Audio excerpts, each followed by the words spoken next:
What happens when a millionaire CEO walks into a courthouse for a routine business matter and leaves forever changed by the quiet courage of four little girls? Nina Walsh was just trying to survive, working long nights, cleaning offices, raising three daughters alone, and keeping her head down.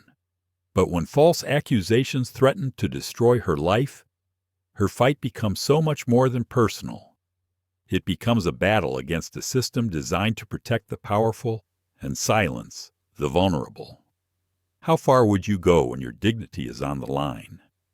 Could one woman stand against injustice, ignite a movement that shakes an entire city? And what happens when a man accustomed to control learns what real strength looks like, not in money or influence, but in presence and unwavering support? This story isn't about fairy tales or rescues. It's about resilience, truth, and the quiet power of choosing to be heard. It's about family, trust, and the cost of breaking silence. If you're ready to witness a journey that will touch your heart, challenge your beliefs, and remind you of the strength in all of us, hit like, share, and subscribe now. Let's begin. The marble floors gleamed like mirrors under the morning light, echoing the sharp steps of expensive shoes and anxious lawyers. Denver's district courthouse buzzed with a quiet sort of urgency. Suits swished, phones vibrated, security guards offered nods instead of words. Everything ran on time, everything followed the script. Colin Rhodes stepped through the revolving doors at precisely 9:58 a.m. He didn't like being late, he didn't like small talk, and he especially didn't like courtrooms. This wasn't about drama or disputes. He wasn't here for a trial. This was supposed to be a signature, a formality, one final document to close a multi-million-dollar property merger, something his real estate company had negotiated for nearly a year. He wore his usual uniform charcoal slacks, pressed white shirt, no tie, black coat folded neatly over one arm, his wristwatch, a matte black Vacheron he rarely took off, ticked silently, reminding him this errand should take no more than 20 minutes. In, sign, out, lunch by 11:30. His assistant had pre-booked the notary. His legal team had already reviewed the filings. Colin wasn't here to think. He was here to execute. But halfway across the main hallway, something made him stop. It wasn't loud. It wasn't dramatic. It was soft. A child's voice. No three voices. Whispering. Careful. Tired. He turned his head just slightly, expecting to see maybe a school tour or some family waiting outside a courtroom. But what he saw didn't make sense. Three little girls, alone, sitting on a wooden bench just beneath the directory sign, their legs dangling above the floor, backpacks slouched at their sides. The oldest looked no more than 9. The youngest, maybe 4. They wore mismatched jackets, the kind that looked handed down twice before. Their sneakers were worn, untied. 2 of them had thin braids. One had tangled curls falling across her eyes. No adult stood nearby. No one sat with them. They didn't have tablets or toys, no water bottles, just a paper bag that looked like it had been crushed and reused more than once. Colin took a step toward them, then another. He told himself he was just curious, that something about it looked off. But the truth was, it felt off, deep in the part of him he rarely listened to. As he approached, one of the girls, the oldest, looked up at him. Her eyes were gray, almost silver in the hallway light. Calm, too calm. She didn't flinch. She didn't smile. She simply said, "We're hungry." Colin stopped. The words caught in his throat. He opened his mouth, but nothing came out right away. He hadn't expected her to speak. He definitely hadn't expected that. He knelt slightly to meet her eyes. "Where's your mom?" he asked. "In court," she replied. "Room B6. They said she might be in there a long time. Colin looked toward the courtroom doors. A bailiff walked past. A man in a suit checked his phone. Nobody was paying attention to these girls. How long have you been waiting here? The middle girl shrugged. Since early, before the big doors opened. Did someone drop you off? No. We walked. He paused. Have you had breakfast? All three shook their heads. Something in him tensed. He didn't know what to do with this. He could calculate compound interest across a 20-year development plan without blinking. But 3 hungry children outside a courtroom, that wasn't a spreadsheet. I'll be back, he said softly. The oldest nodded once. She didn't look surprised, just tired. 15 minutes later, Colin returned with a brown paper bag from the courthouse cafe. Turkey sandwiches, 2 grilled cheese, 3 juice boxes, a small container of fruit, the best he could get last minute. He handed the bag to the girls. They didn't rip into it. They didn't devour anything. Instead, they opened it carefully, passed items around, split the fruit evenly before even taking a bite. There was no sound except the quiet rustle of wax paper. Colin sat down beside them. He couldn't explain why. He just did. He told himself it would be just for a moment, that his meeting could wait. The youngest girl looked at him shyly and said, "Thank you." He gave a soft nod. "You're welcome." There was a kind of silence between them, not awkward, but still. The courthouse hallway continued to move around them, business as usual. But where they sat, time had slowed. Colin watched as the girls ate with calm precision, wiping their fingers with napkins, whispering quietly. No one begged. No one cried. No one asked for more. It reminded him of his sister. Her name had been Jody. She used to save the last piece of toast for him, even when there was only one slice left. He hadn't thought about her in years. Something sharp and old twisted in his chest. He looked back toward the courtroom doors, room B6. He wondered what kind of woman would raise children like this, so careful, so quiet, so disciplined in the face of fear. And he wondered what kind of system would let them sit here for hours, invisible. A man in a navy blazer walked by, glancing once at the girls, then looking away, like they were a stain he didn't want to step in. Colin felt his jaw tighten. He wasn't sure what he was going to do, but he was sure of one thing. He wasn't walking away. Not this time. The bench wasn't comfortable, but Colin didn't move. The girls ate in silence beside him, their small hands steady, deliberate, not rushed, not chaotic, just quiet, like they'd learned early not to draw attention, like they knew how to disappear in plain sight. He glanced at the youngest, the one with wild curls and wide, sleepy eyes. She was trying to drink from the juice box without squeezing it too hard. Her hands trembled slightly. Colin reached forward instinctively, steadying the carton. She looked up at him, startled, but not afraid. "Thank you," she whispered. It was the second time he'd heard those words that morning, and they hit harder this time. He cleared his throat. "What's your name?" he asked her softly. She didn't answer. Instead, the oldest girl answered for her. "Her name's Lila. I'm Ella. That's June. Ella, Lila, and June." The names sat gently in the air, like the start of a song no one had finished. "How old are you?" Ella straightened her shoulders a little. "I'm 9. June's 6. Lila just turned 4. 4 years old. Sitting on a courthouse bench, waiting for a mother no one had come to support." Colin's eyes drifted back to courtroom B6. "What's your mom's name?" he asked. Her name's Nina Walsh, Ella replied. She didn't hesitate. She didn't look away.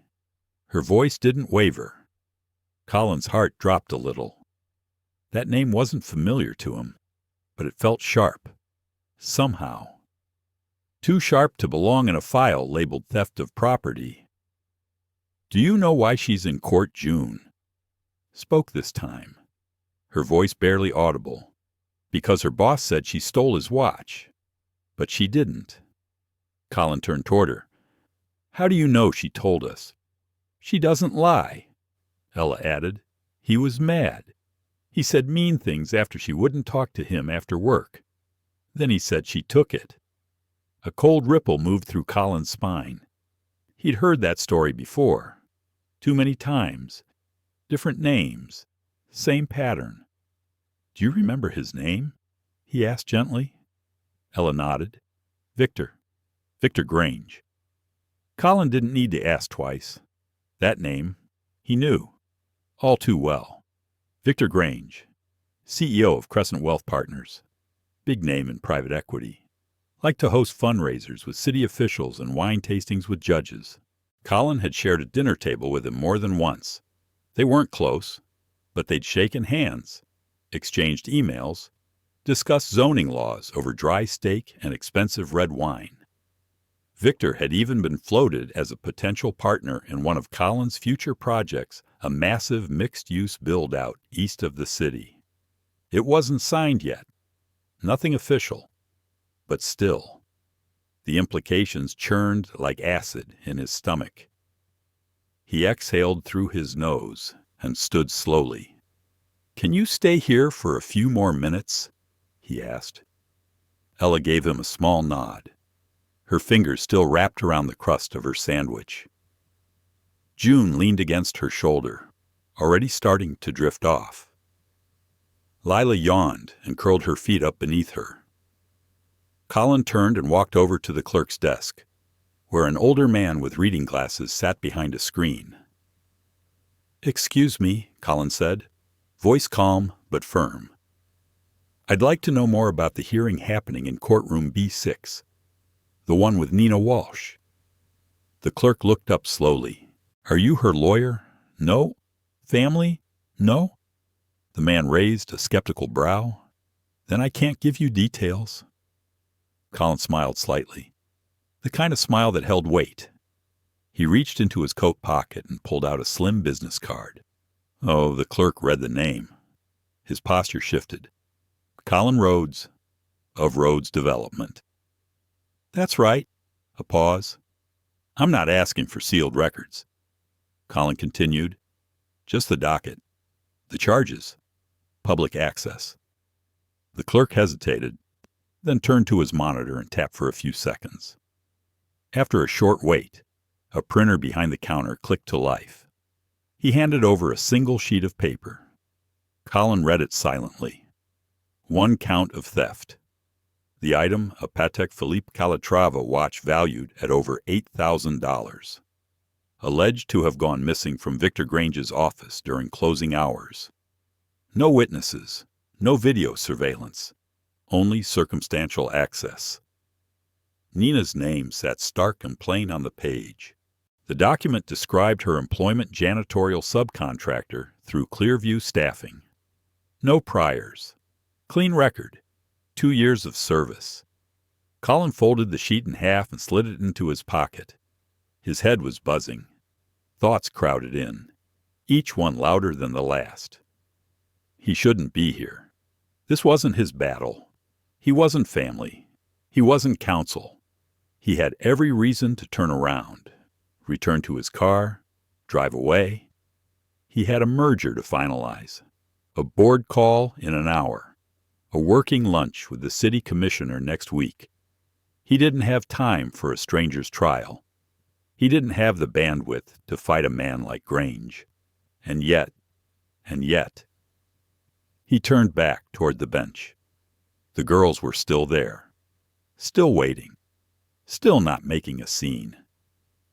His sister's face flickered behind his eyes again. Jody, 7 years old when their mother got arrested. separated by the system. No one to advocate for her. Just a case file that grew cold. Colin clenched his jaw. He walked back to the girls and sat down again. "Your mom," he began carefully. "Is she going to be okay?" Ella looked up at him. "I don't know. She said we shouldn't be scared, but she looked scared." Colin didn't respond. He couldn't. There was too much truth in that sentence. "Do you live nearby?" he asked after a pause. "We used to. Then the apartment said we had to go.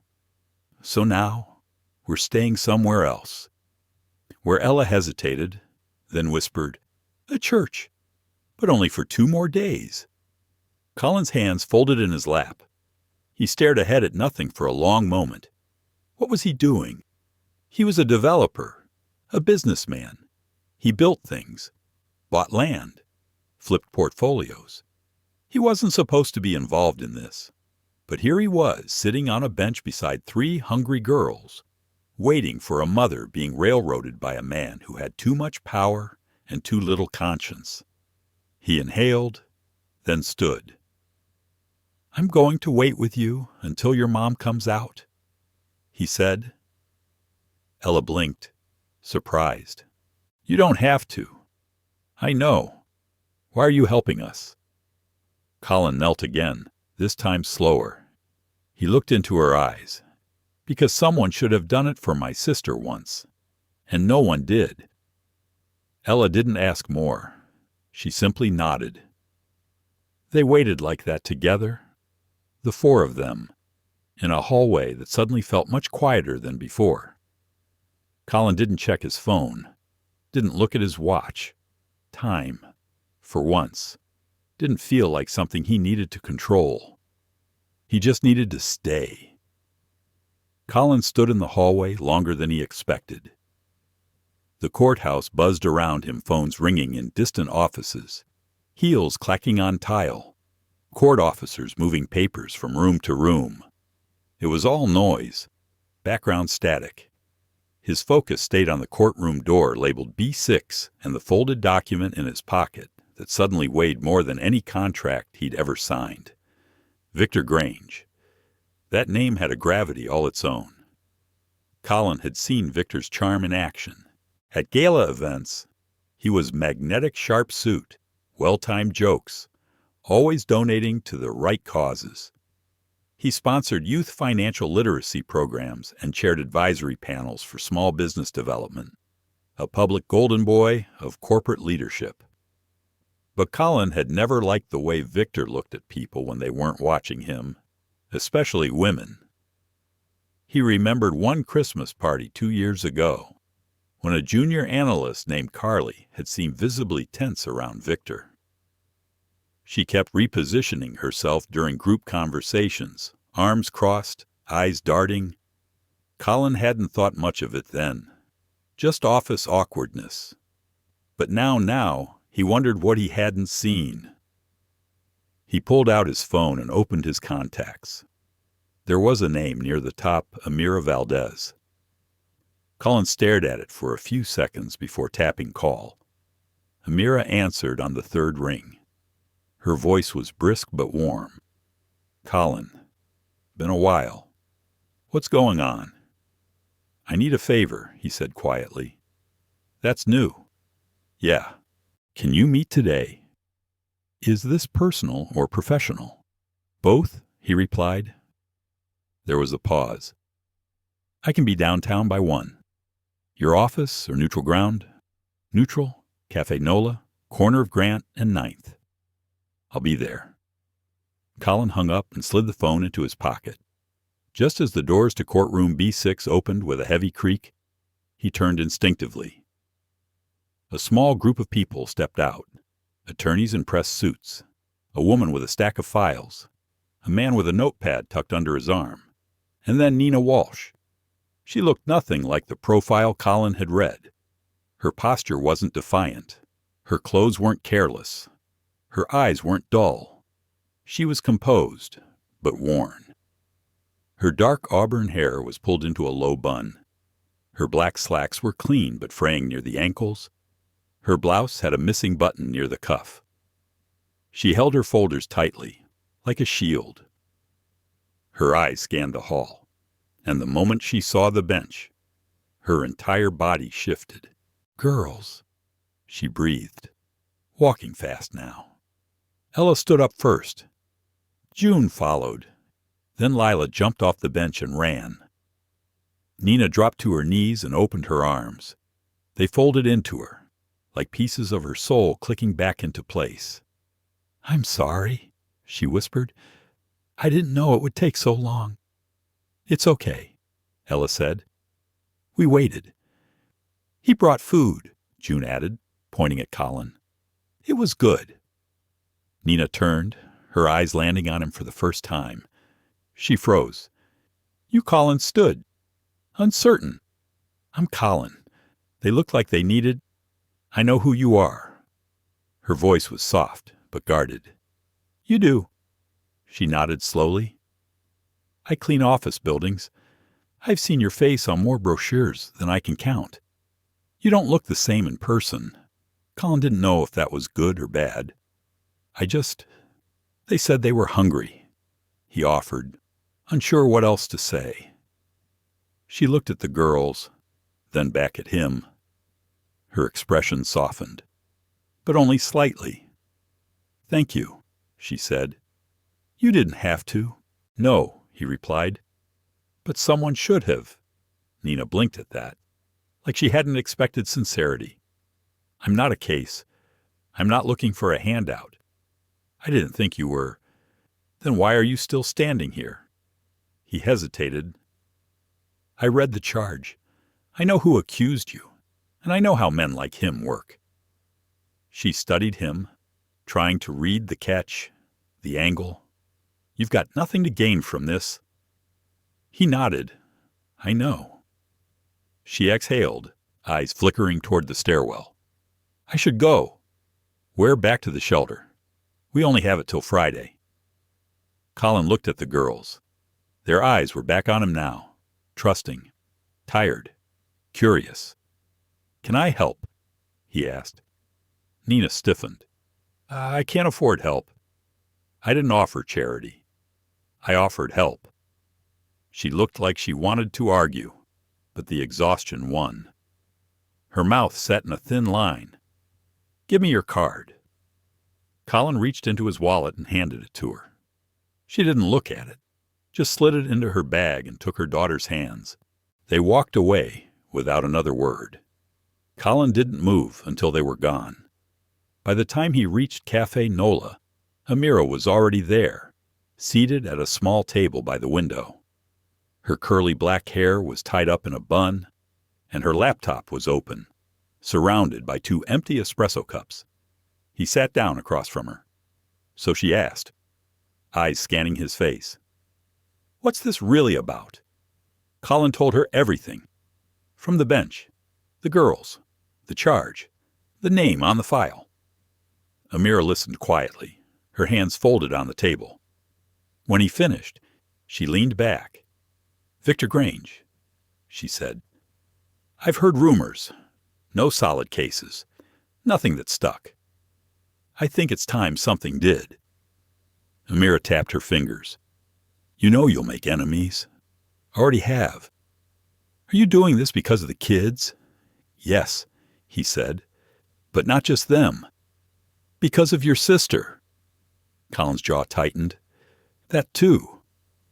Amira closed her laptop. "Okay, I'll start digging. Background checks, HR filings, any NDAs that leaked. You'll cover expenses, whatever it takes." She looked at him for a moment. "You're different," she said.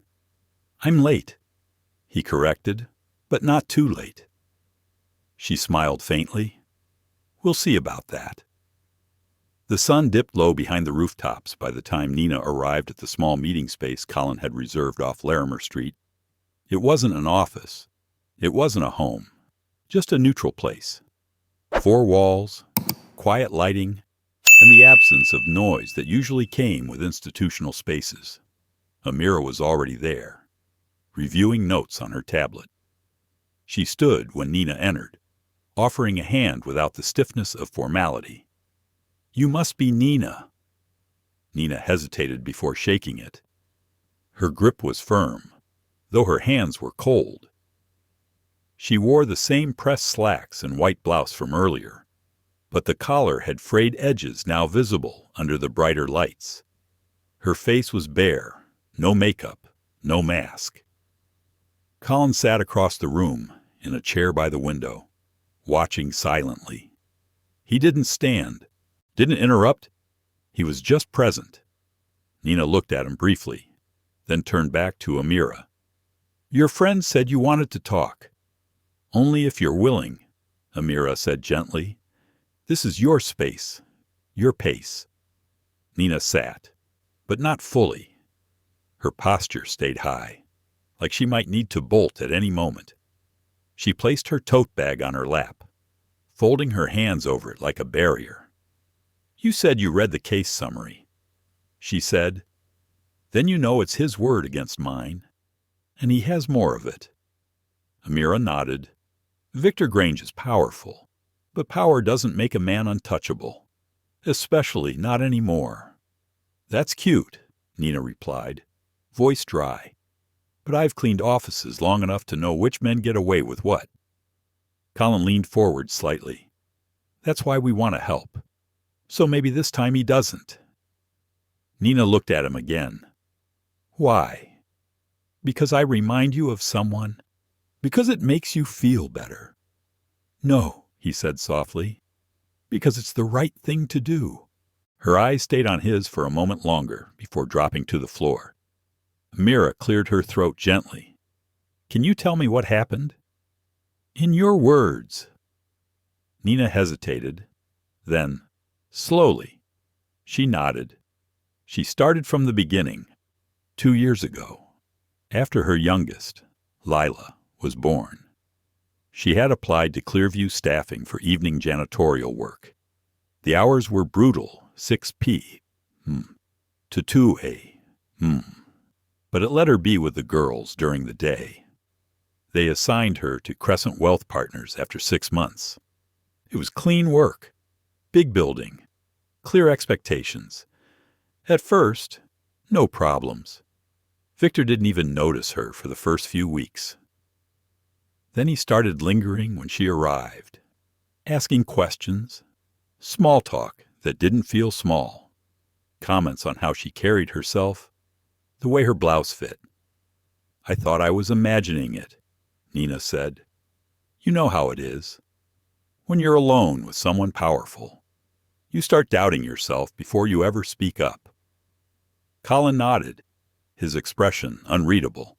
He started staying late, leaving things out. Compliments turned into requests. One night, he asked if I'd ever had dinner in Aspen. I said no. He laughed and said he could fix that. Amira's face stayed still. "And how did you respond?" I told him I wasn't available, that I didn't mix personal and professional. And after that, things changed. He stopped smiling, started acting like I wasn't there. But I could feel the air tighten whenever I entered his office. He'd leave coffee cups tipped over, trash scattered, like he was testing me. Colin folded his hands together. Nina's voice stayed steady, but her fingers clenched around the tote bag. Then the watch went missing. It wasn't even supposed to be there.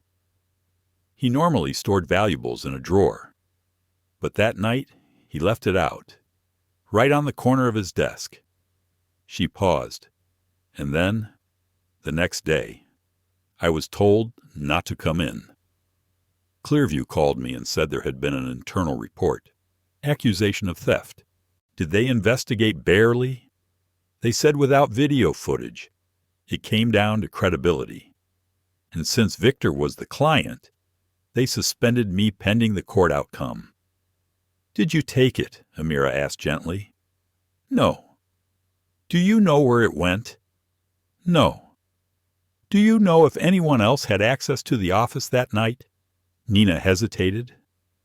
I passed a man in the hallway, a junior analyst, I think, but he didn't go inside the office.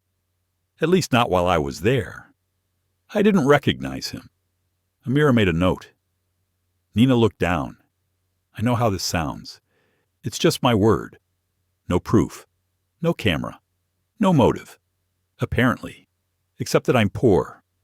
You're a mother, Colin said quietly. Not a criminal. Nina smiled faintly, but it didn't reach her eyes. That line blurs more often than you think when you live paycheck to paycheck. Amira finished typing and looked up. I've seen this before. Women being targeted when they say no. Retaliation dressed up as policy. If you're willing to let me, I want to find out if there were others. Others. Victor's been in power a long time.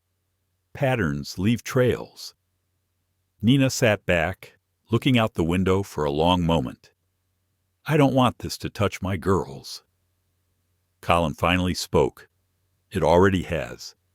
They sat on a bench for hours today. Hungry, alone, waiting for someone to care. That hit deeper than either of them expected. Nina's mouth tightened. Her eyes watered. Just a little. I didn't ask for this, she whispered. No, Colin replied. But you don't have to walk it alone. The room fell quiet. For the first time, the silence wasn't full of tension. It was full of something else. Possibility. Okay, Nina said at last. Do what you need to do. But if this goes south, I want you to promise me one thing. Colin nodded. Anything. Don't let it bury them. Not my daughters. Not their future. He leaned forward. It won't. Nina sat straighter. She reached into her tote and pulled out the court summons. Laid it on the table. Amira took it without a word. Colin watched as Nina exhaled slowly, as though letting go of something she'd been holding for far too long. A little light came back into her eyes. Not hope. Not yet. But something close. The next morning, Colin woke before dawn. Not because of an alarm. Not because of any meeting. He just couldn't sleep. The light creeping through the edges of the blackout curtains felt intrusive, like it didn't belong in his apartment anymore. The high-rise condo was quiet. Too quiet. The kind of quiet that echoed with thoughts louder than any conversation. He got up and moved through his kitchen in the dark. The marble countertops were spotless. Coffee machine chrome shined back at him like a mirror. Everything was in its place, but none of it felt grounding anymore. Just cold. He poured himself a cup, black. No sugar, no cream. The bitterness didn't wake him. He was already awake in the way that only regret and memory could stir. Colin sat by the window and watched the city stretch itself awake. Headlights blinked across the bridges. Distant trains rumbled in and out of Union Station. It was the hour when the powerful started preparing for their first calls and the invisible started sweeping the sidewalks. He knew both worlds, and for the first time in years, he didn't feel at home in either. Victor Grange's name had already appeared twice on his calendar that day. One entry was for a call with a joint venture committee involving a real estate park east of the city. The second was for a networking lunch scheduled for Friday with donors from Crescent Wealth. Colin hadn't canceled either. Yet. He took a sip and leaned back in the chair. His thoughts drifted to Jody again. His sister had only been 7 when it happened. Their mom had been accused of theft from her retail job. No trial, just handcuffs. The system took Colin and Jody in separate cars. He remembered the last time he saw her face through the window of that van, pressed against the glass, confused, but not crying. She never cried, and then she was gone. Foster homes, new schools, caseworkers who changed every 3 months. By the time Colin turned 18 and found his way out, Jody was already lost in the system, a runaway, then a phone call, then silence. The guilt never faded. It just buried itself under the noise of success. Until now. Colin stood and walked to his home office. The lights flicked on automatically. Floor-to-ceiling windows framed the skyline. On the glass shelf behind his desk sat awards, investor plaques, and a framed magazine cover with his face printed beside the words, "The Quiet Builder of the West." He reached for his phone and scrolled through his contacts again. This time, he called his assistant, Brielle. It was 6:17 a.m. She picked up anyway. Colin. Her voice was sleepy, cautious. "Everything okay?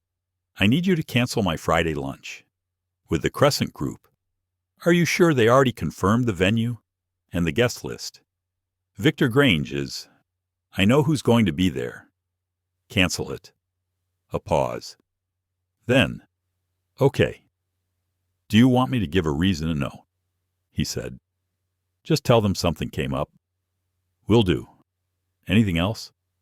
"Yeah," he said, hesitating for only a second.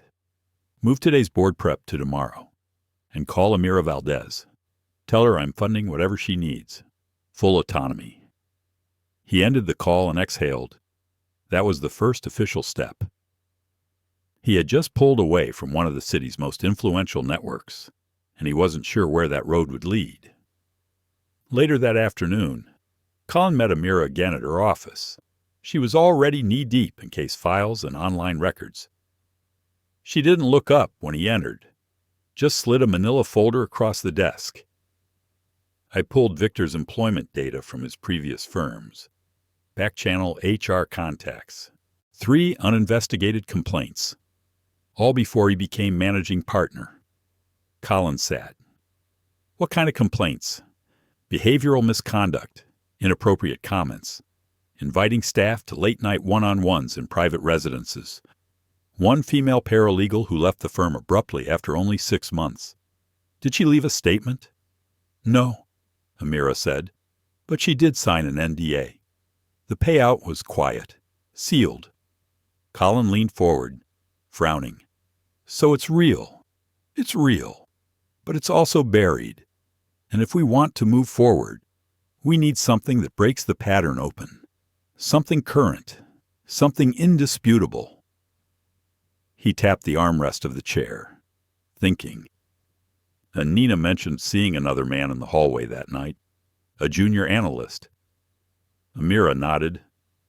"I'm working on that too. Internal staff listings show about 4 possible matches based on the shift log. I'll start cold calling by tomorrow. Let's offer anonymity. But make it clear this is about more than one woman." Amira sat back and studied him for a moment. "You sure about this?" "Colin, this path doesn't circle back to safety." He looked out the window. "No, it doesn't. But it circles back to decency." She smiled. "You've changed." He didn't answer, because he wasn't sure that was true. He wasn't becoming someone new. He was just finally becoming someone he could look in the mirror and not flinch. That night, Colin found himself driving past the old shelter on Franklin Avenue, the one Nina had mentioned. The place looked run down. A crooked sign hung above a rusted gate. A soft glow came from 2 small windows. Outside, a mother bounced a crying toddler on her hip. Inside, someone vacuumed the floor with slow, heavy movements. He didn't get out of the car. He didn't need to. He just needed to see where they were staying, to understand, to remember. He sat in his parked SUV for several minutes, watching shadows pass behind the curtains.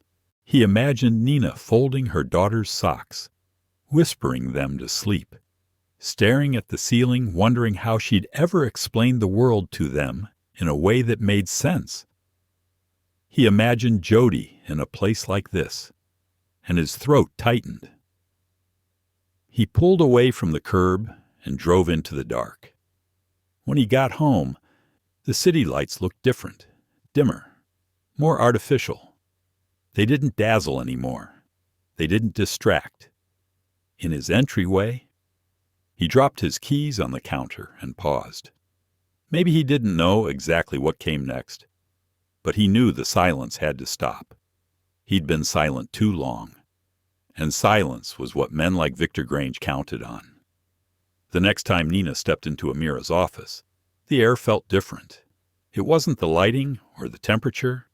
It wasn't even the new chair someone had placed in the corner. It was something quieter, like a shift in gravity, a tension that had lifted just slightly, enough for Nina to breathe without guarding every inhale. Amira noticed it, too. "You look like you slept," she said gently, gesturing toward the seat across from her. Nina offered a faint smile. 2 hours straight. No nightmares. It's a luxury. Her voice still carried the tone of someone not ready to trust good news, but there was less brittleness to her posture, less bracing. She sat down and tucked her bag beside her feet. Amira turned the tablet around and slid it toward her. "I think we found him." "The analyst you mentioned?" Nina blinked. "You did." Amira tapped the screen. "His name is Brendan Keene. He left Crescent Wealth 6 months ago. No listed reason. Just a one-line HR record, resigned with notice. No new job registered since. I reached out, and he agreed to meet. Tomorrow. Privately. He's nervous." "I don't blame him," Nina murmured. "Me either. But if he saw something, even something small, it could give us exactly what we need."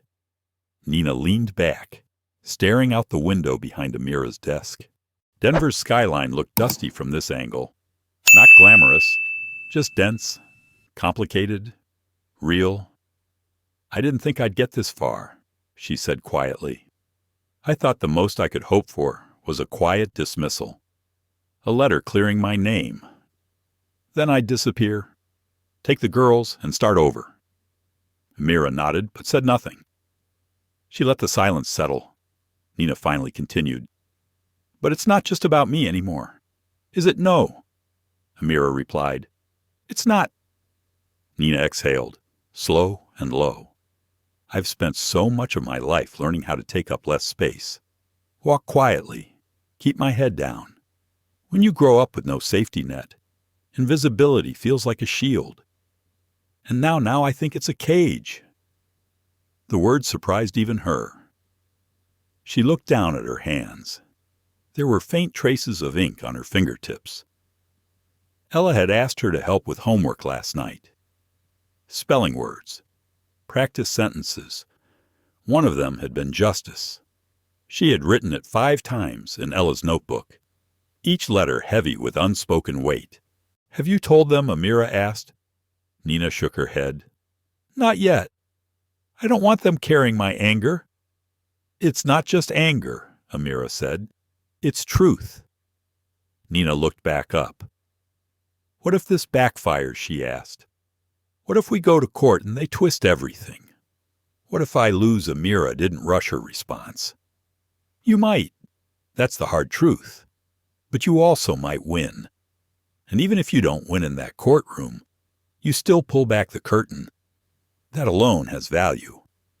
I don't want to be a symbol. You're not. You're a woman who deserves not to be erased." Nina sat with that for a long moment. Then she nodded. "Tell Brendan I'll be there. I want to meet him." Later that afternoon, Colin drove to the new office. His development firm was preparing to open on the edge of the Arts District. The space was still unfinished dust on the floors, wires hanging from open ceilings, but the bones were good. It was the kind of building that used to excite him. Tall ceilings, natural light, exposed beams. But today, he walked through the hallways with little reaction. His thoughts were somewhere else. Braille, his assistant, trailed behind him with a clipboard. "You're quiet," she said finally. "I've been thinking," Colin replied, "about the next build." "No, about the kind of legacy I'm leaving." She blinked. surprised. "Is something wrong?" "Not wrong. Just overdue." Brielle didn't press. She knew him well enough to recognize when a conversation had reached its boundary. But she watched him closely. She had worked for Colin Rhodes for 9 years, and she had never seen him this still. Not physically, emotionally. He wasn't pacing toward a goal anymore. He was standing in place, letting the past catch up. That evening, he sat down with a legal pad at his kitchen table. No laptop, no emails, just ink and memory. He started listing what he knew about Victor: fundraisers, corporate partnerships, political donations, and what he suspected: settlements, unreported misconduct, intimidation. Then he drew a line down the middle of the page. On one side, what silence would preserve. On the other, what speaking up might disrupt. His pen hesitated, and then he wrote on the second column, "Dignity." He sat there a long time after that. When the knock came at the door, he didn't expect it. He opened it to find Nina standing there, jacket zipped up to her chin, arms folded tightly. She looked tired but focused. "I walked here," she said. Colin stepped back to let her in. She entered without asking, like someone who didn't want to second-guess the decision now that it was made. "I thought you'd call," he said softly. "I needed to move," she replied. "Walking helps me think." He led her into the living room. She sat on the edge of the couch, eyes scanning the shelves lined with design books and antique drafting tools. "I wanted to say thank you," she began. "You already did." "No," she said, firmer now. "I mean, thank you for not treating me like a broken thing." Colin met her gaze. "You're not broken, Nina." She let the silence stretch. Then she nodded. "Brendan's agreed to meet us tomorrow." "I'll go." "Are you sure?" "No," she said honestly. "But I'm not going to keep living like this is all I deserve." Colin sat across from her. "You're strong." "I'm tired," she said. "But I think maybe those two things can coexist." He smiled slightly. "They always do." She leaned back, finally letting her body rest against the cushion. "I used to think strength meant pretending nothing ever touched you. And now, I think it means knowing when it has and choosing to show up anyway." Colin nodded. Neither of them spoke for a while. The city glowed beyond the windows. Somewhere far off, a train hummed over a bridge. In that quiet room, surrounded by softness and shadow, a new kind of understanding took root. Not love, not yet, but trust. The first real kind either of them had felt in a very long time. Brendan Keene was younger than Nina expected. When he stepped into the meeting room Amira had arranged in a quiet office suite near City Park, he looked more like a student than a former financial analyst. Slim, clean-shaven, hair a little too long to be corporate neat. His posture was stiff, but his eyes green. Anxious flicked quickly between Amira, Nina, and Colin. He didn't sit down right away. "I wasn't sure if I'd show up," Brendan admitted, "but I keep thinking about that night." Amira gestured gently toward the chair across from Nina. "You're safe here. Whatever you say doesn't leave this room unless you choose it." Brendan hesitated, then sat. Nina folded her hands tightly in her lap. This was the first time someone other than Amira or Colin had looked at her without pity or suspicion since the accusation. Brendan didn't know her. He didn't owe her anything. That made his presence carry weight. "I don't know what I saw." He started, eyes on the table. "But I remember it clearly." "Take your time," Amira said. "Start from when you arrived at the office." Brendan nodded. "It was a Thursday.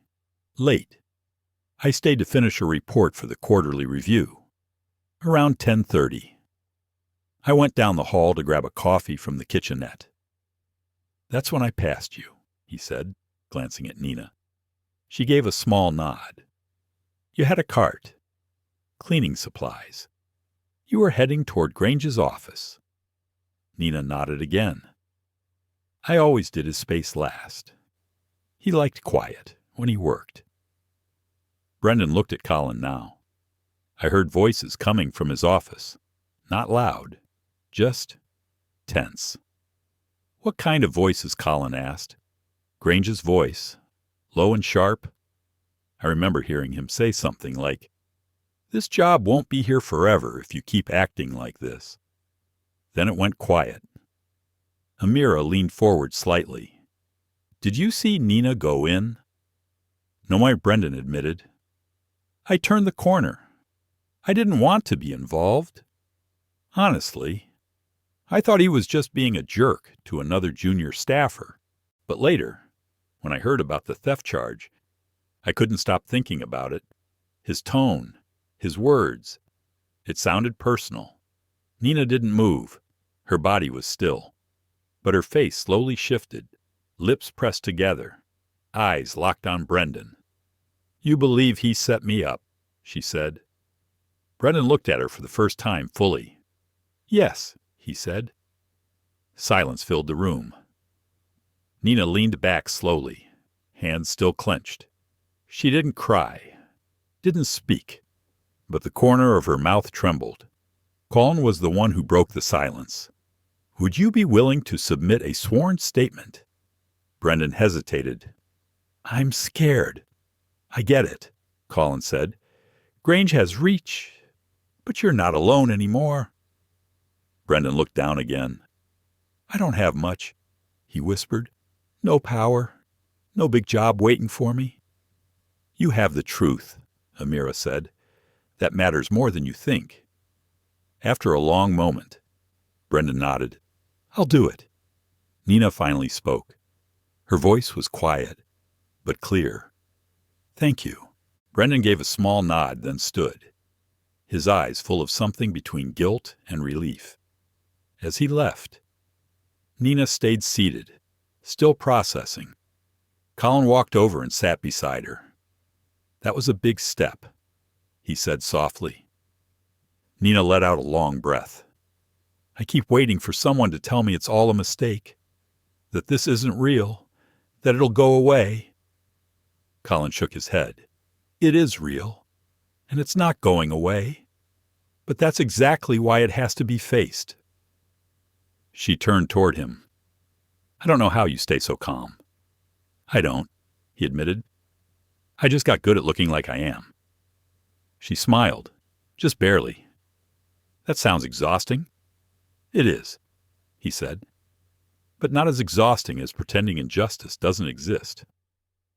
Later that night, Colin sat on the balcony of his apartment with a glass of water, watching the lights blur across downtown. The city buzzed with people who would never know this story, who would never care. He had built much of his career for those people, for the silent applause of a world that only cared about polished outcomes. Now, he found himself chasing something far messier, far more human. He thought of his sister again, the last time he saw her. She had a scrape on her chin and mismatched socks. She had looked up at him through the back window of the social worker's car. He was 10. She was 7. No one explained where they were going or why they had to be apart. No one apologized. She disappeared into the system. He never saw her again. The silence after her loss had become the scaffolding of his success. He learned to control everything: his schedule, his team, his image. If he could master the chaos of life, maybe he could protect himself from ever feeling that helpless again. But the truth was, he hadn't protected anything. He had just hidden from it. Until Nina and her daughters reminded him what helplessness looked like. Not as tragedy, but as routine, as the daily grind of being unheard, and he wasn't willing to be part of that silence anymore. The next morning, Amira called. Brendan submitted the affidavit. She said, "We're ready to move." Colin nodded, standing by his window in a fresh shirt, tie undone. "File the countersuit." Amira's voice sharpened. "Ah, you're sure?" "Yes. Go public. Carefully.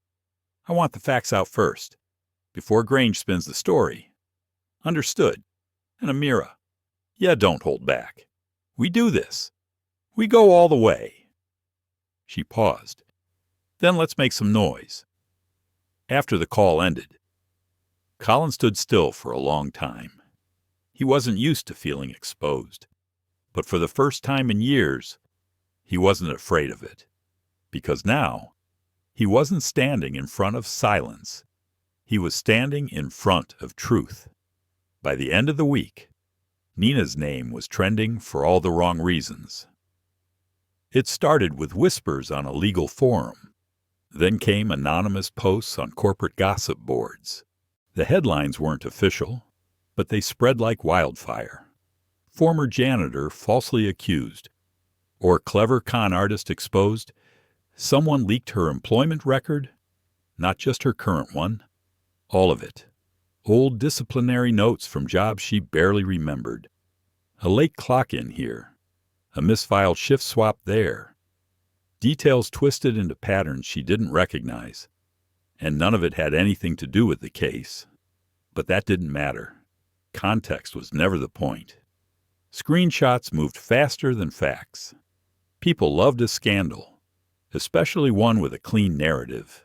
Accused woman cries innocence. Turns out she's got a history, end scene. The day it hit the parenting forums was the worst. Mothers from her daughter's school began messaging one another. The woman with 3 kids and no husband. The one who never stayed for PTA. The one whose daughters came to school with borrowed jackets some mornings. I saw the story. Did you not surprised? She always looked a little cagey. Nina read the comments through a cracked phone screen while sitting at the bus stop, waiting to take Lila to her immunization appointment. Her stomach turned. Her hands shook. She wanted to throw the phone into traffic. Instead, she locked it, slid it into her coat pocket, and stared straight ahead. Lila climbed into her lap, unaware. "Mommy, yes. Baby, are you okay?" Nina didn't answer. That evening, she showed up at Colin's apartment without calling. He opened the door and didn't speak. He didn't need to.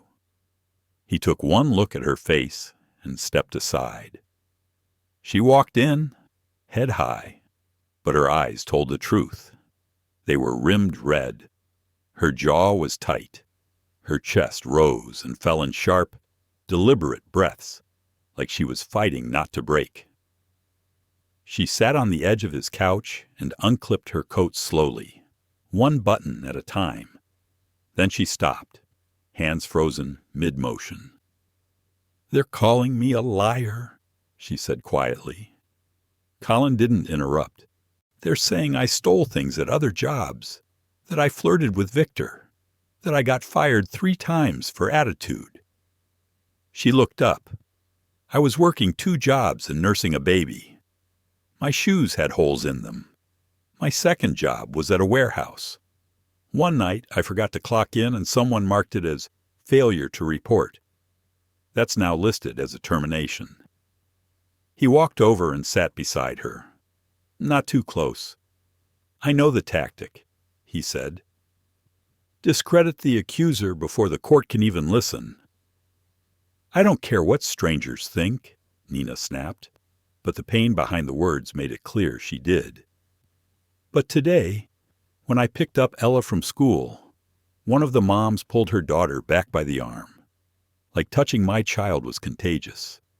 Colin's hands curled slightly in his lap. "She saw me," Nina whispered, and she looked away. Like I wasn't even human. She didn't cry. She shook instead. Colin reached over, slowly, and placed his hand over hers. She didn't pull away. "What if I just made this worse?" she asked. You didn't. I thought we were fixing something, but I feel like I just handed Victor the match and stood in the middle of the fire. You didn't hand him anything, Colin said firmly. He lit that fire a long time ago. You just walked into it with your head held high. She stared at the floor, her shoulders trembling. I didn't want a war. I just wanted to keep my job and protect my kids. And now you're protecting something bigger. I didn't ask to be a symbol. You're not. Then what am I? He looked at her. Really looked at her. You're someone who didn't back down. That matters more than you know. She didn't respond, but her breathing slowed. Eventually, she stood up. I should go, she said. He walked her to the door. Just before she stepped out, he said, You're not alone in this. No matter what he throws, we catch it together. She paused in the doorway. I'm tired of fighting alone, she whispered. You're not alone anymore, he said again. The next day, Amira called. I've got something. Colin stood at the window of his office, looking out over a city that now felt more complicated than ever. Tell me. An ex-employee reached out. She wants to meet. What's her connection? She worked at Crescent 5 years ago. She left under pressure, signed an NDA, said she has evidence. What kind I don't know yet, but she sounded ready. I think Nina's case pushed her past the line. Set it up, Colin said. Tonight, if possible. I already did. 7 Mem. Same location. When they met Lauren Chase later that evening, she walked in with a messenger bag and shoulders pulled tight like a bowstring. She didn't shake hands. She didn't smile. But she sat down, looked Nina in the eye, and said, I know what he did. Nina looked stunned. Lauren opened her bag and pulled out a folded sheet of paper. I deleted almost everything, but I printed this the night before I walked out. She laid the page on the table. Colin picked it up and read silently. Then he handed it to Nina. Her hands trembled as she read. The email was from Victor, laced with condescension, veiled threats. The implication that Lauren's job depended on her being more cooperative. A suggestion that those who show discretion are rewarded accordingly. It wasn't explicit, but it was enough. More than enough. Lauren looked at her, eyes fierce. I kept this for me, to remind myself I wasn't crazy. But if it can help you now, I want it to. Nina folded the paper slowly. Thank you, she said. Her voice cracked. Thank you for not throwing it away. Colin looked at Amira. She nodded. We amend the countersuit, she said. Add retaliation, add harassment. We've got a pattern now, and a paper trail. Lauren exhaled like she had been holding it for years. Nina leaned back in her chair, eyes glassy but resolute. I'm not just fighting for my girls anymore, she said. I'm fighting for every woman who walked away with nothing but silence. Colin looked at her with quiet admiration. You just changed the game, he said. Nina looked down at the folded paper. No, she said softly. He did. When he thought we'd never speak. The amended suit was filed on a Tuesday. By Thursday, every major outlet in Denver had picked up the story. It started with a quiet press release from Amira's office, strategic, factual, and deliberately unemotional. But once local journalists connected Nina's countersuit to Crescent Wealth and Victor Grange, the tone shifted fast. Former employee fights back. Single mother files harassment suit against elite investment firm. Hidden pattern of intimidation. More women speak out. The headlines multiplied. By the weekend, Nina's name was back in search bars, but this time, not buried under slander. This time, there were questions. There were quotes. There were cracks forming in the polished facade of Crescent Wealth. Still, it wasn't easy. Nina sat on the floor of the girls' shared bedroom that Friday night, folding laundry into slow, deliberate stacks. Lila had fallen asleep halfway through a picture book. Ella and Sage were curled under their shared blanket, whispering back and forth, trying to pretend they weren't listening to the grown-up world unravel around them. Ella finally spoke. Mom Nina looked up. "Yes, baby. They said your name on the news."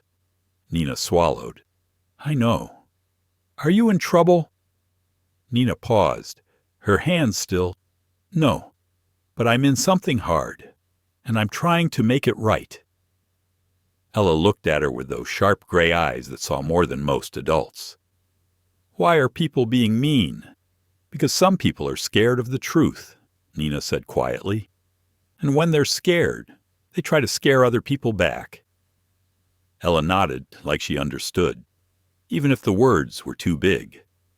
"Are you scared?" Nina smiled softly. "Yes, but I'm brave too. Those things can live together."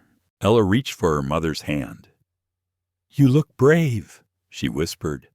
Nina kissed her forehead. "You do too." Later that night, when the girls were asleep and the apartment was quiet except for the hum of the old refrigerator, Nina sat by the window with a chipped mug of tea and stared out at the street below. It was hard not to feel exposed. People had started recognizing her face. A few strangers on the bus gave her nods of respect. One woman pressed a note into her hand at the grocery store. It read, "You're speaking for more than just yourself. Thank you." But there were also stares. There were whispers. And once, in line at the pharmacy, a man muttered, "Another gold digger pretending to be a victim." Nina hadn't responded. She just turned her face away, biting her lip until it stopped shaking. Now, she let the quiet fill her chest like water. She didn't want to be a symbol. She didn't need to be a saint. She just wanted to be believed. A soft knock came at the door. She opened it to find Colin holding 2 steaming paper bags and a small bouquet of flowers that looked like they'd been picked up on impulse. "Hungry?" he asked. She stepped aside and let him in. They sat cross-legged on the floor, with plastic utensils and cartons of warm noodles. "Brendan's testimony is scheduled," Colin said between bites. "So's Lauren's. Amira says this could move fast." Nina nodded. "That's good," she said, then added, "I think—" Colin looked at her. "You don't seem sure." "I'm not," she admitted. "What if it goes public and nothing changes? What if he walks away clean, and I'm left with just—" "Scars," Colin set down his container. "You've already changed something," he said, "even if you don't see it yet." "Like what?" "Like Ella asking questions. Like other women reaching out. Like Victor not sleeping as easily as he used to." Nina smiled faintly. "I hope he hasn't slept a full night in weeks. Justice has a way of scratching at the walls." She looked over at him, his face calm but steady. "Do you ever regret standing with me?" "No," Colin said immediately. "I regret not standing up for people sooner." He hesitated, then added, "I thought power meant being above the fray. Now I know it means stepping into it and not flinching." She reached for his hand without thinking. He held it, and neither of them let go. The next morning, Amira called with a tone Nina had never heard before. "There's a leak coming from Victor's office," she said. "An anonymous tipster sent me 3 internal emails showing they knew about Lauren's experience years ago and covered it."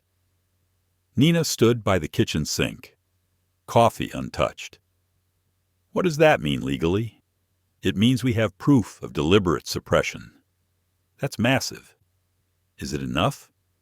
"It's enough to destroy his career." Amira paused, then added, but it might also come with backlash. He's going to throw every PR grenade he has left. You need to be ready. Nina didn't hesitate. I already am. That afternoon, Colin held a meeting with his board. He stood at the head of the conference table, in a blue shirt, no tie, sleeves rolled.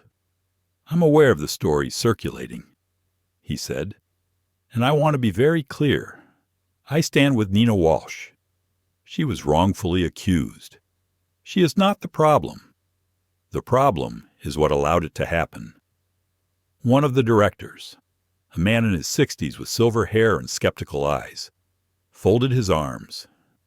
You're putting the firm at risk aligning with her publicly. Grange has influence. Colin didn't flinch. So do I. He let the silence settle. I didn't build this company to sit in silence while predators profit from fear. If that's uncomfortable for anyone, I understand, but I won't be stepping back. Another board member leaned forward.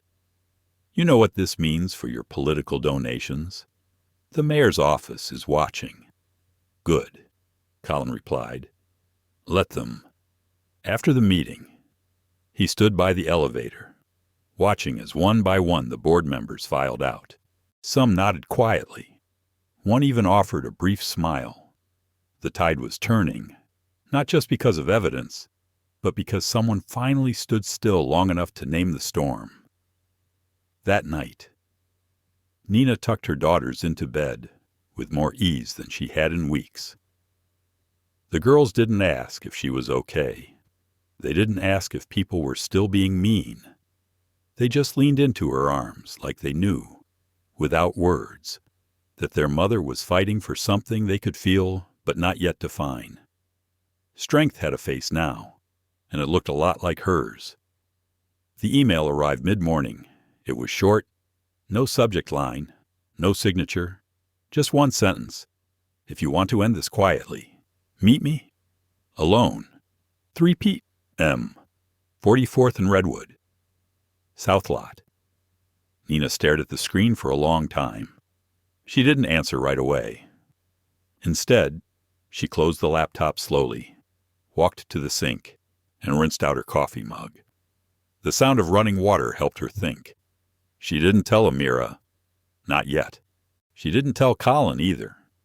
Some part of her needed to see Victor Grange one last time. Not in a courtroom. Not filtered through a news headline or a lawsuit. She needed to look him in the eye and remember exactly what she was fighting. The parking lot at 44th and Redwood used to belong to an auto repair shop. Now it was cracked concrete, lined with weeds and silence. A place people passed through, never stayed. He was already there. Victor leaned against the side of a black sedan, hands in the pockets of his tailored coat. Sunglasses, expensive shoes, a smugness that hadn't aged. He looked up as she approached, but didn't move. You came, he said. She stopped several feet away. You didn't expect me to. I wasn't sure. You were always so obedient. Nina didn't flinch. Is that what you miss the most?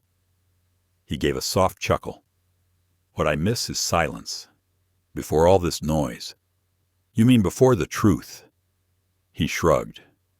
Truth is flexible. Nina, people forget that. They want to believe in villains and saints.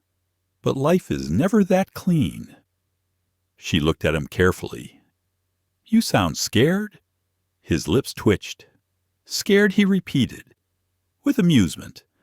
Of you, not just me, she said.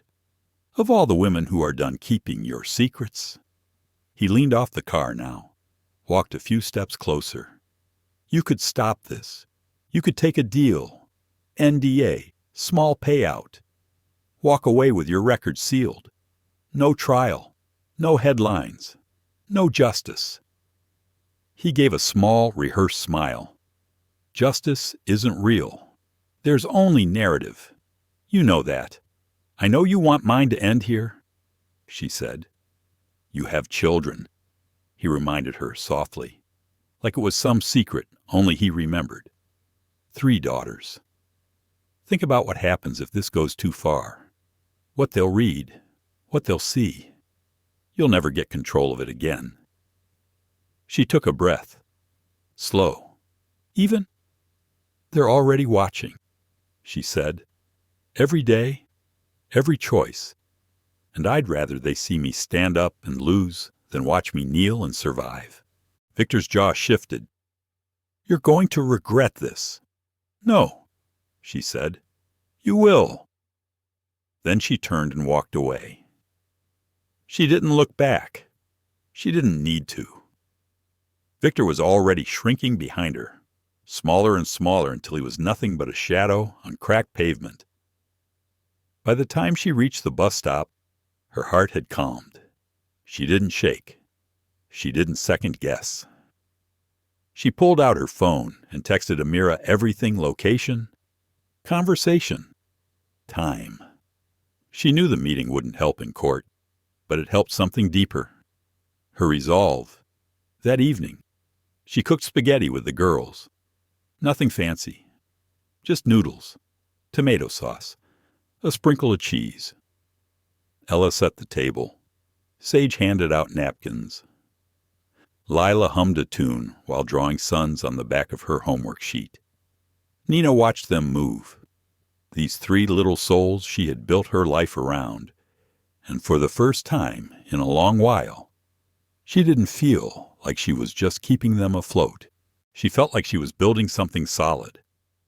After dinner, she stepped out onto the balcony while the girls washed dishes. Colin called. How are you? He asked. I'm okay, she said. You sure I saw him? There was a long pause. He threatened you. Not directly, she said. But yes. You should have told me. I needed to look him in the face, she said. I needed to know I wasn't afraid of him anymore. And are you? No, she said. Not even a little. She heard Colin exhale slowly on the other end of the line. I'm proud of you, he said. Nina smiled faintly. I'm proud of me, too.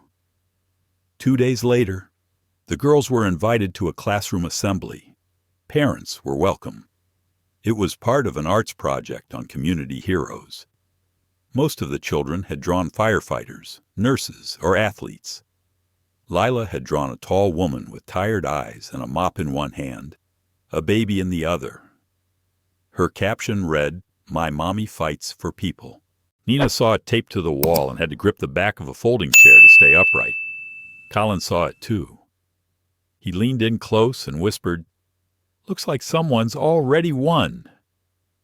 She laughed quietly, wiping her cheek. On the way home. Ella sat beside her on the bus. You don't cry like sad people cry, she said. Nina raised an eyebrow. No, you cry like water coming out when it's too full, like your heart's pouring. Nina looked out the window, overwhelmed by the honesty of it. That's exactly right, she whispered. The next morning, Amira sent a text with a screenshot. Grange's legal team had gone dark. No filings, no statements. Rumors inside Crescent suggested board pressure was mounting. 2 executives had stepped down. 3 more demanded an independent review. The cracks were becoming fractures. And Nina. She was no longer invisible. When she walked into Amira's office that afternoon, she wasn't hunched. She didn't fold her hands. She wore a gray sweater, dark jeans, and a new kind of calm. Tell me the next step, she said. Amira smiled. Depositions begin next week. Media will be allowed to listen. Are you ready? Nina nodded. I've never been more ready. Amira reached into her drawer and handed Nina a folder. What's this? Nina asked. Statements from 2 more women. Former employees. They want in. Nina opened the file and read the first line. She's not the only one. He did this to me, too. Nina closed it gently. I'm not special, she said. No, Amira agreed. You're just first. That night, Nina sat at her kitchen table, flipping through the folder by candlelight while the girls slept. Each story echoed pieces of her own. Each sentence was another step out of the dark. She didn't know how the trial would go. She didn't know if she'd win. But she knew now that her voice wasn't alone in the room anymore. It was part of a chorus, and it was growing louder. The courtroom was too cold. Nina adjusted the sleeves of her dress and sat straighter in the witness chair. Her palms were damp, resting in her lap, and her knees were locked too tightly together. Across from her, Victor Grange sat beside his legal team, eyes expressionless but never blinking. Reporters filled the back row. A few wore earbuds, quietly recording notes. A court artist sketched in broad strokes. Every cough, every shuffled page, every sigh felt amplified in the silence. Amira stood just feet away, calm and measured. "Nina," she said gently, "can you tell us what happened the night of November 3rd?" Nina nodded slowly. "I had just finished the second-floor cleaning rotation. It was close to 11. Grange's office was last." She paused, but Amira didn't rush her. "I knocked twice before entering. That was standard. He was there alone and didn't look up at first." "Did you have any reason to believe you were unwelcome?" "No," Nina said. "He usually stayed late, and I'd cleaned his office dozens of times. Then what happened?" Nina's voice stayed steady, even as the memory pulled at her. "He asked me to wipe the inside of his glass wall near his desk. I walked past him, set down my cart, and began cleaning. A few minutes in, I felt him standing too close behind me." She swallowed. "Then he said something strange. He said, 'This job must be hard on a woman alone.'" Nina paused again. "I said, 'I manage.' He stepped closer and told me he liked how quiet I was." Amira's voice dropped. Then he placed his hand on my shoulder. I flinched, told him I needed to finish. He said I was lucky to be in that building at all, that jobs like mine disappeared easily.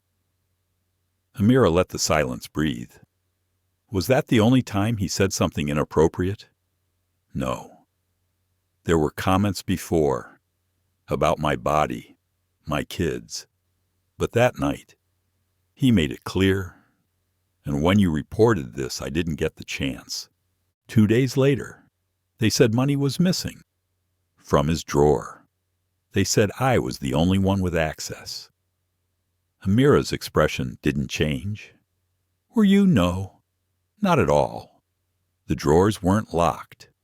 Assistants, junior partners, even clients passed through. But they needed a name. Mine was the easiest. And what happened next? They fired me, quietly.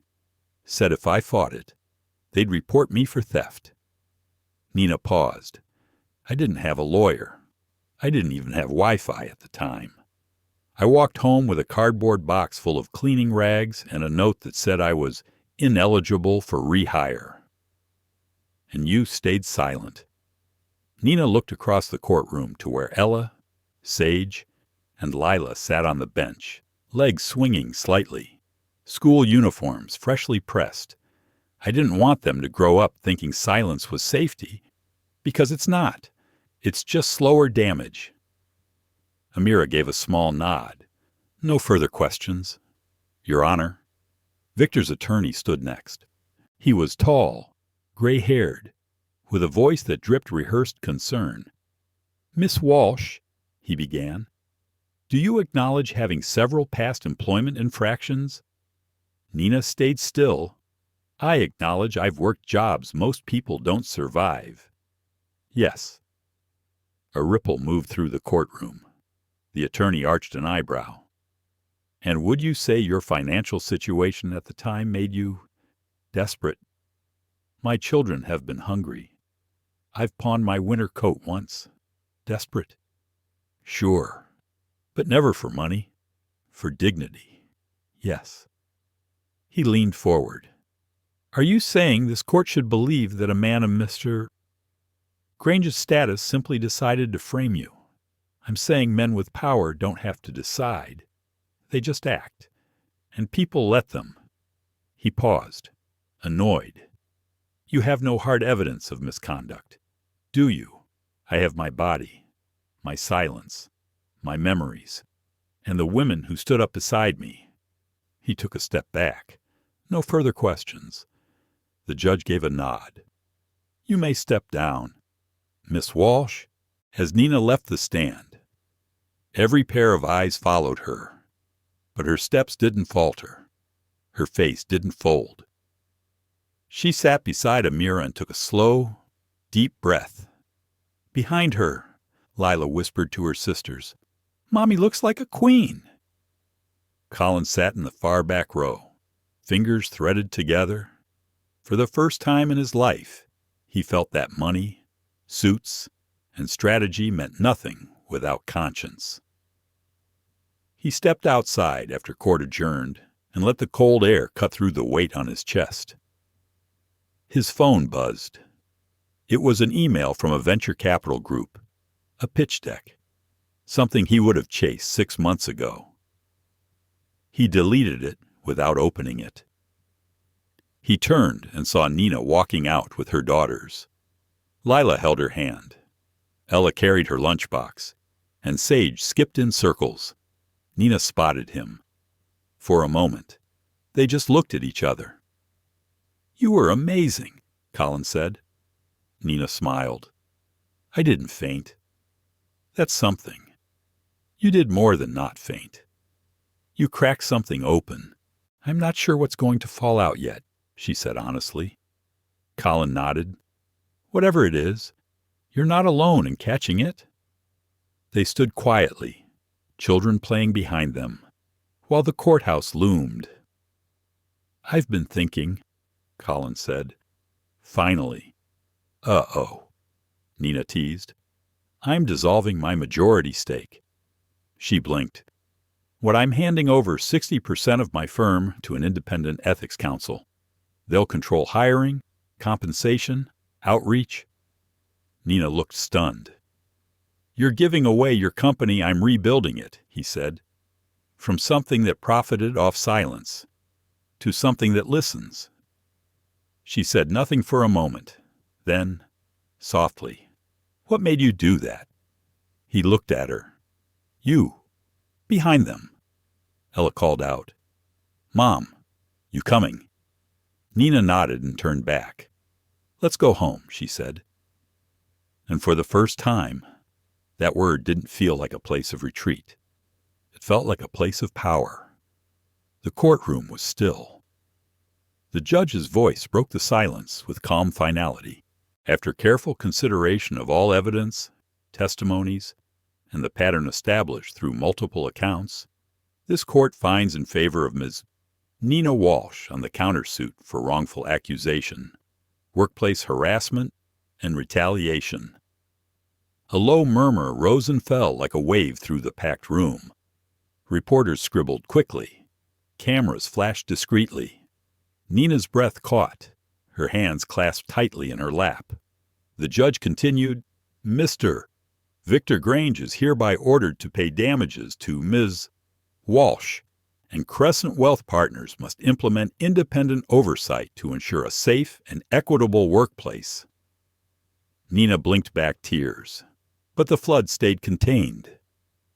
She glanced to the gallery where her daughters sat, eyes wide, clinging to each other like tiny anchors in a storm. Ella squeezed Sage's hand. Sage reached for Lila, and Lila looked at Nina with a smile that said everything without words. Colin caught Nina's gaze from across the courtroom. He nodded once, steady and sure. She returned the gesture as the courtroom began to empty. Reporters flooded the hallways. Nina walked through them with the cautious grace of someone who had learned the power of silence, but chosen voice instead. Outside, the sun shone softly. the first real warmth after months of bitter cold. She stepped into the open air, shoulders straight, feet firm. Colin met her at the courthouse steps. "We did it," he said simply. "No," Nina replied. "We did it." They both smiled, tired but victorious. In the days that followed, Nina returned to her daughters with a sense of calm she hadn't known in years. The scars of the battle remained not just on paper, but in quiet moments of fear and memory, but they no longer defined her. The schoolyard no longer held whispers of doubt. Instead, other mothers approached, offering apologies and support. Nina watched her girls thrive, their laughter a melody she had fought to preserve. She enrolled in a paralegal certification course, encouraged by Colin and Amira, who continued to stand by her side. Her quiet determination became a beacon. One afternoon, while working late in the new office, Nina found a note slipped under her door. It was from Ella. "Thank you for fighting for us." She folded the paper, holding it close. Colin's Foundation, inspired by the case, launched a legal aid program dedicated to supporting workers facing harassment and wrongful accusations. At a small gathering to celebrate the launch, Nina spoke. "Justice isn't just a courtroom outcome. It's a commitment to listen, to believe, and to stand with those who have been silenced for too long." The room filled with applause. Later, at home, Nina and Colin sat on the porch, watching the girls run barefoot through the grass. Lila held Nina's hand tightly. "Mommy," she said, "are we safe now?" Nina smiled, feeling the weight of all they had endured. "We are," she said, "and we always will be." The seasons turned gently after that. The house felt alive, not because the storm had passed, but because the family had learned to dance in the rain, together. Nina's story is a powerful reminder that justice isn't just a courtroom verdict, it's a commitment to listen, to believe, and to stand alongside those who have been silenced for far too long. Her courage and resilience teach us about the strength found in vulnerability and the profound impact one voice can have against a tide of injustice. Yet this is more than a story of victory. It's a call to recognize the ongoing struggle against discrimination, abuse, and the quiet forces that seek to keep many invisible.